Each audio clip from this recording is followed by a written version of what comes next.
राष्ट्रीय अध्यक्ष national जनमंडल party श्रीमान दौलत राम जी पैसिया, बड़े आदर के साथ बुलाना चाहूंगा। श्री पैसिया जी आए और अपना उद्बोधन दें। जोरदार तालियों के साथ स्वागत हो।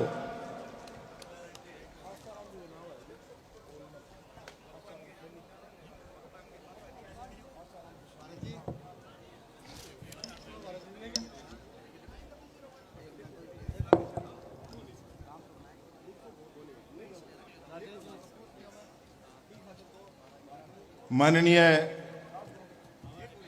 मंचासीन अतिथिगण, सम्मानित होने वाली प्रतिभाएं, उनके परिवारजन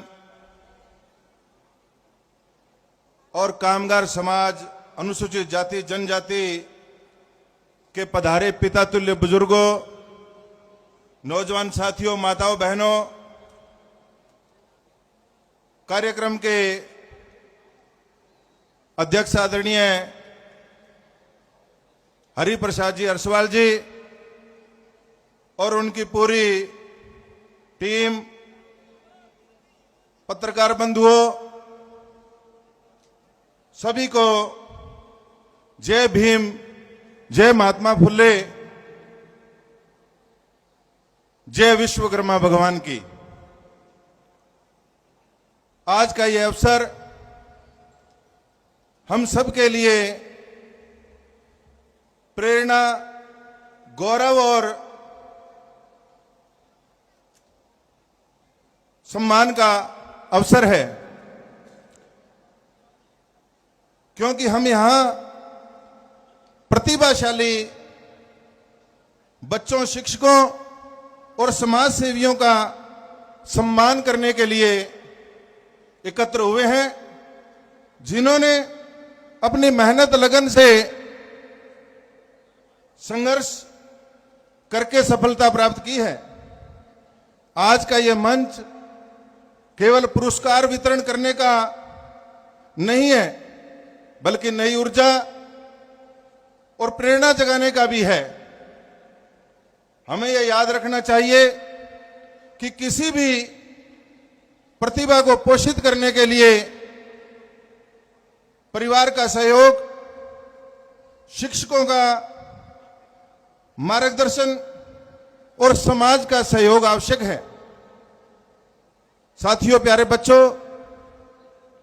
आप सबको यह समझना होगा कि सम्मान केवल एक प्रमाण पत्र या ट्रॉफी नहीं है, यह जिम्मेदारी का प्रतीक भी है। सम्मानित होने वाले हर व्यक्ति, छात्र से अपेक्षा है कि वे अपनी प्रतिभा का उपयोग समाज और अपने कामगार समाज की सेवा में करेंगे, ताकि आने वाली पीढ़ियों को उनसे प्रेरणा मिल सके। मैं सभी आज सम्मानित होने वाली प्रतिभाओं को हार्दिक बधाई देता हूं और कामना करता हूं कि आप अपनी मेहनत, समर्पण और ईमानदारी से आने वाले समय में और भी ऊंचाइयां प्राप्त करेंगे और अपने परिवार एवं समाज, कामगार समाज का नाम रोशन करेंगे। साथियों, प्रतिभा सम्मान के साथ साथ आज हमारे कामगार समाज, अनुसूचित जाति जनजाति के सामाजिक चिंतन का शिविर भी है और सारी रतनगढ़ तहसील से, दूरदराज के क्षेत्रों से बहुत से कामगार समाज के दलित, पिछड़े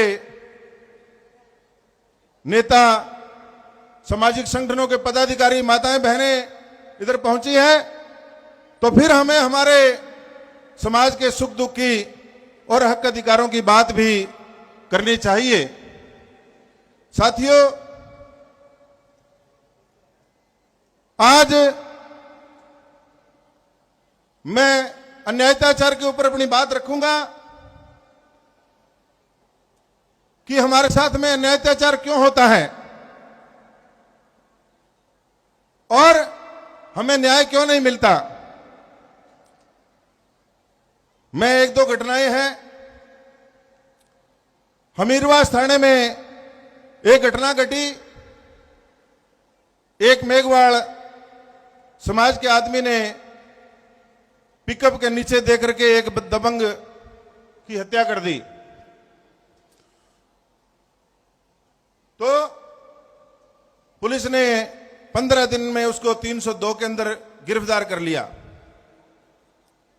15 दिन में उसको 302 में गिरफ्तार कर लिया। उसको एक्सीडेंट नहीं दिखाया। और आपके छापर में महेंद्र सुथार की दबंगों ने पिकअप से हत्या कर दी। तो पुलिस ने 302 में मुकदमा दर्ज ना करके 304 में मुकदमा दर्ज किया। और जिसमें 5-6 आदमी शामिल थे, उनमें से एक को उसमें मुलजिम रखा और वो भी बरी हो जाएगा। भाई आनंदपाल का एनकाउंटर हुआ, कमलेश भाई का एनकाउंटर हुआ। मैं उनको फर्जी सरकारी हत्या कहूंगा। और पुलिस प्रशासन ने सीबीआई जांच होने के बाद भी उनको सही ठहराया और उनके पक्ष में आप और हम जैसे लोगों ने आंदोलन किए, उनके खिलाफ मुकदमे दर्ज किए। मजबूरन समाजों को, उनके परिवार को न्यायालय की शरण लेनी पड़ी। और भाई आनंदपाल एनकाउंटर में और भाई कमलेश प्रजापति एनकाउंटर में सीबीआई कोर्ट जोधपुर ने पुलिस अधिकारियों को दोषी माना और सबके खिलाफ 302 के मुकदमे दर्ज करके उनको सजा देने के लिए राजस्थान सरकार को आदेश दिया है।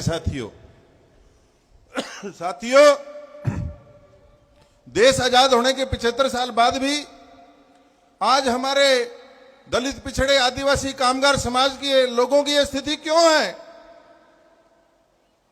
क्योंकि हमारी शासन प्रशासन में भागीदारी नहीं है, हमारे कर्मचारी अधिकारी नहीं है, हमारे पंच सरपंच प्रधान नहीं है, हमारे एमएलए एमपी नहीं है। और इक्का दुक्का बन गए कांग्रेस बीजेपी से किसी तरह से हाथ पैर जोड़ के, तो वो पार्टी के पक्ष में बोलते हैं, हमारे पक्ष में बोलते नहीं है। इसका मैं एक उदाहरण बताता हूं पिछली कांग्रेस सरकार का। जयपुर में भरत माली एक कॉन्ट्रैक्टर था, ठेकेदार था, और एक दबंग आरएस अधिकारी के घर में उसने उसकी बिल्डिंग बनाने का काम किया। और जब उस दबंग अधिकारी की बिल्डिंग कंप्लीट हो गई तो भरत माली ने अपने पैसे मांगे।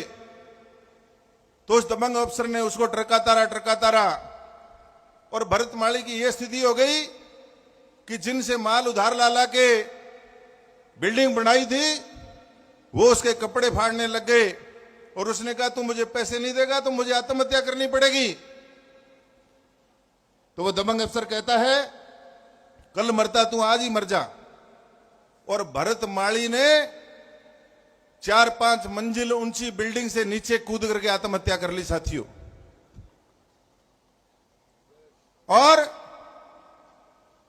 भरत माली हमारे कामगार समाज का भाई और उसकी जाति बिरादरी से अशोक गहलोत जी 3 बार मुख्यमंत्री रहे हुए, और अशोक गहलोत से मुख्यमंत्री थे। हाँ, तो मैं बता रहा हूं अभी का है, कोई बात नहीं, आपकी पार्टी की नहीं बुराई करेंगे, आपको बहुत ज्यादा फोबिया है पार्टी का। तो साथियों, इतना बड़ा 3 बार मुख्यमंत्री रहा हुआ आदमी कोई छोटी ताकत नहीं होती। लेकिन उनका एक भी ट्वीट नहीं आया, एक भी उनकी अनुशंसा नहीं आई, और मजबूत लोगों ने बीच में पड़ के भरत माली के पिताजी से 41 लाख रुपए देकर के समझौता करा दिया। मैं एक बात कहना चाहता हूं कि आदरणीय अशोक जी गहलोत ने क्यों नहीं मदद की? हमारे समाज के लोग क्यों नहीं मदद करते? नेता, एमएलए, एमपी, क्योंकि समाज उनका साथ नहीं देता। वो डरते हैं। किन से डरते हैं? दबंगों से डरते हैं कि वो टिकट कटवा देंगे, वोट नहीं देंगे। फॉर एग्जाम्पल, अब मैं कहूंगा तो लोग कहेंगे भी ये तो अपनी बड़ाई कर रहा है। मैं जब चूरू जिले में आया था तो डूंगर जी भी मेरे साथ ही आए थे। हम छोटे छोटे थे, 30-30, 35-35 साल के, 35 साल के तो नहीं, 30 साल के मान लो। और हमने चूरू जिले में मैंने ऐसे ऐसे काम किए और शेर और बकरी को एक घाट पर पानी पिला दिया। लेकिन हमारा कामगार समाज आज तक भी उस बात को नहीं समझा, उसकी कदर नहीं की उसने।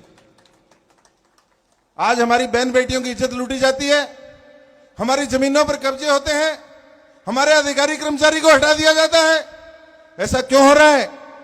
क्योंकि हमारे बारे में उन लोगों की ये धारणा है कि ये जाएंगे कहां, ये तो बिना मांगे हमें वोट देंगे।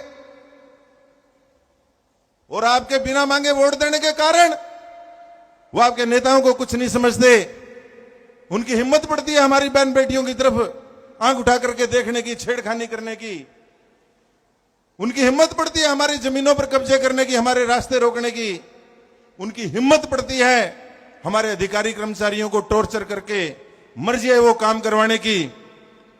और उनकी हिम्मत पड़ती है कि ये अपने बलबूते पर अपने समाज के हित की बात भी ना करे, और करे तो उसका ट्रांसफर कर दें। आपके सामने रामकुमार एसडीएम इसके उदाहरण है। मैं एसडीएम साहब, मेरी बात पूरी नहीं हुई, बीच में यह बात कहता हूं और आप लोग भी सुन लो, सारे मेरे बड़े बुजुर्ग साथियों कामगार समाज के, कि 2028 के राजस्थान में जब भी चुनाव होंगे, हम किसी पार्टी की खिलाफत करने के लिए चुनाव नहीं लड़ेंगे। लेकिन आज जो रतनगढ़ विधानसभा से आप लोगों ने ये कामगार समाज, अनुसूचित जाति जनजाति भाईचारा बनाकर के जो आगाज किया है, इसको सारे राजस्थान में ले जाकर के ऐसा प्रबंध कर देंगे कि रामकुमार जी आपको बिठा देंगे सीएम हाउस में कि आप मर्जी है उसका ट्रांसफर करो, मर्जी है उसको लगाओ।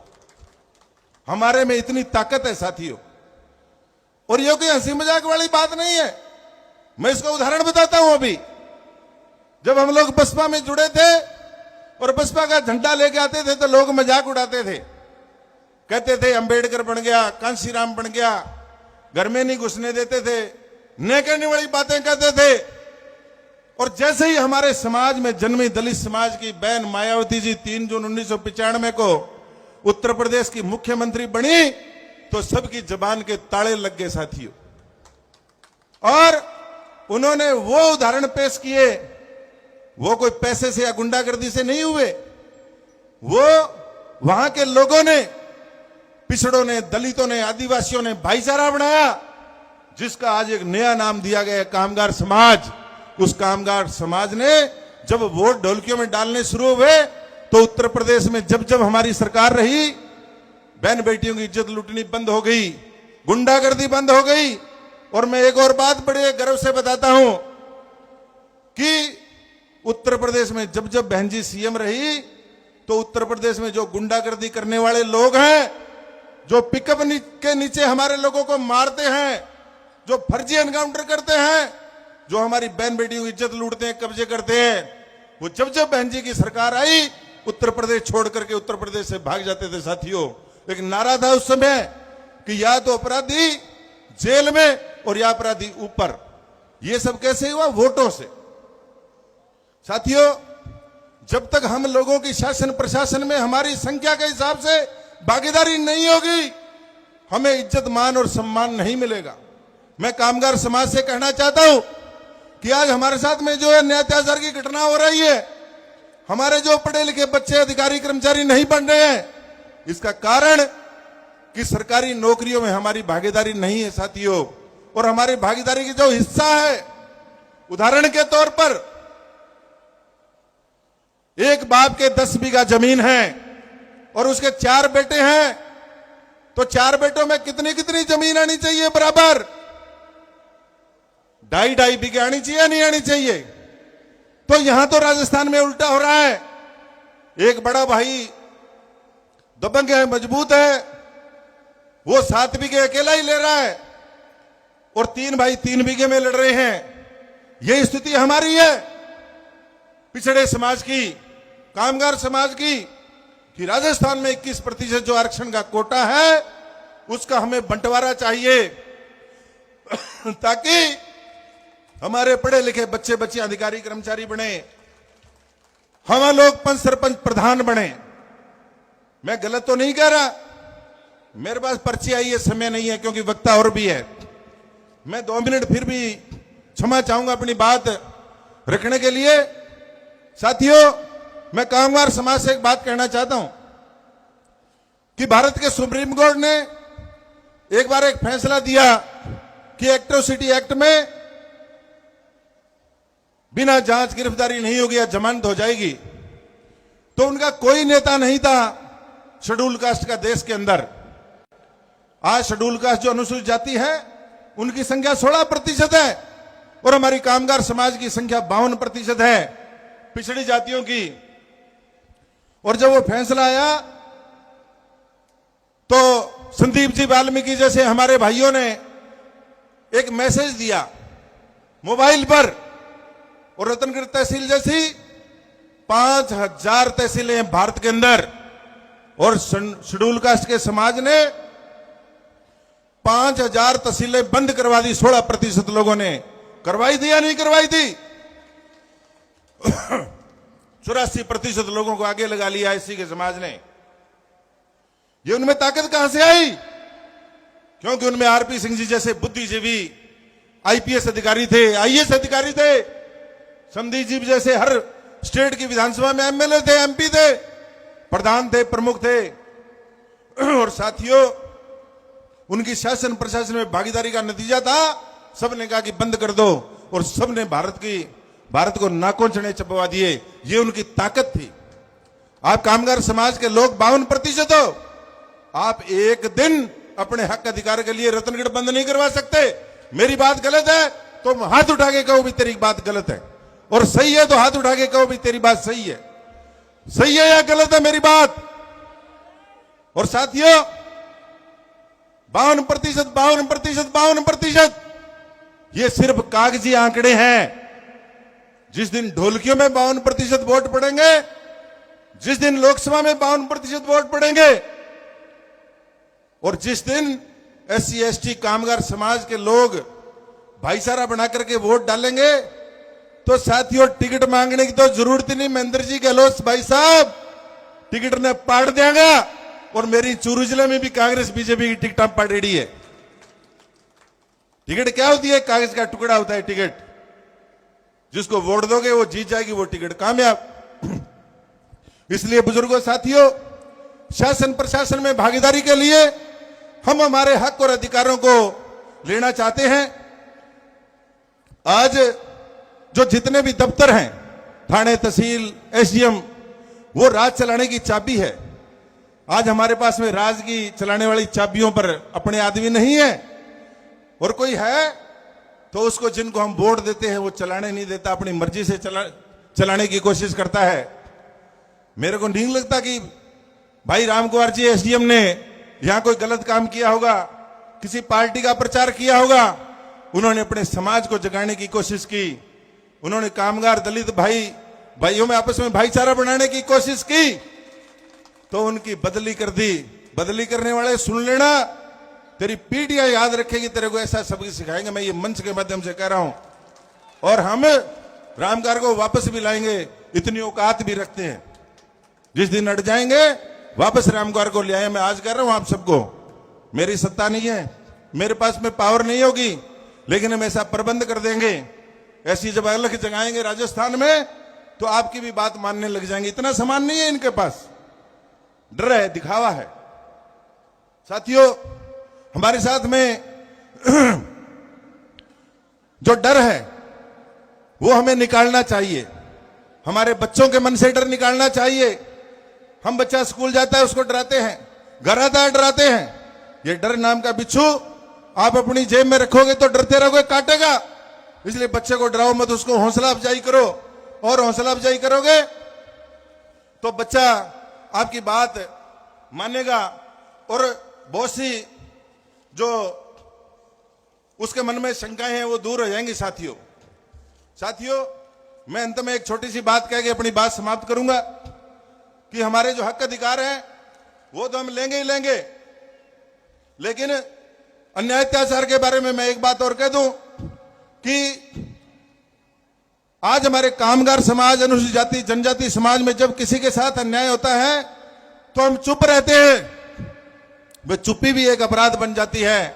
इतिहास गवाह है, जो समाज अन्याय को सह लेता है वह धीरे धीरे अपनी आत्मा खो देता है। आज कामगार समाज के भाइयों, समय हमें पुकार रहा है। अब और चुप नहीं रहना चाहिए हमें। हमारे गांव, शहरों और गलियों में कोई भी व्यक्ति भूख, व्यय या भेदभाव का शिकार ना बने। यह जिम्मेदारी सिर्फ सरकार की नहीं, हम सब की भी है। अन्याय अत्याचार केवल डंडे से नहीं होता, वह शब्दों से भी होता है, नजरों से भी होता है, अवसर छीनने से भी होता है। जब किसी मेहनती को उसका हक नहीं मिलता, जब किसी मेहनती को उसका हक नहीं मिलता, जब किसी की आवाज दबाई जाती है, जब किसी की बेटी की इज्जत को सरेआम रौंदा जाता है, जब किसी गरीब की थाली से निवाला छीन लिया जाता है, वही अन्याय अत्याचार है। लेकिन हमें ये याद रखना चाहिए, अन्याय अत्याचार से लड़ने की शुरुआत साथ से होती है। बदलाव की शुरुआत एक कदम से होती है। अगर हम सब कामगार समाज आज की तरह सब मिलकर खड़े हों तो कोई भी ताकत अन्याय के मामले में ज्यादा समय तक हमारे सामने टिक नहीं सकती साथियों। और आज हम संकल्प ले कि हम अन्याय को देखकर आंखें नहीं मूंदेंगे। हम अन्याय अत्याचार के खिलाफ आवाज उठाएंगे, चाहे वह किसी भी रूप में क्यों ना हो। और हम अपने बच्चों को डर नहीं, साहस की भाषा सिखाएंगे। अंत में मैं आप सब से कहना चाहता हूं, अन्याय अत्याचार के अंधेरे को रोशनी में बदलने का काम किसी एक नेता का नहीं, एक संगठन का नहीं, हम सबका है। जब हम सब मिलकर खड़े होंगे तभी ये कामगार समाज सच में स्वतंत्र, सुरक्षित और न्यायपूर्ण होगा साथियों, बाल गंगाधर जी तिलक ने एक बात कही थी कि स्वराज मेरा जन्मसिद्ध अधिकार है, मैं इसे लेकर रहूंगा। स्वराज तो मिल गया परंतु अपने लोगों को नहीं मिला, तो राज हमारा जन्मसिद्ध अधिकार है। हकों का बंटवारा हमारा जन्मसिद्ध अधिकार है और बंटवारा हम करवा कर रहेंगे। जय भीम, जय भारत, जय विश्वकर्मा महाराज की।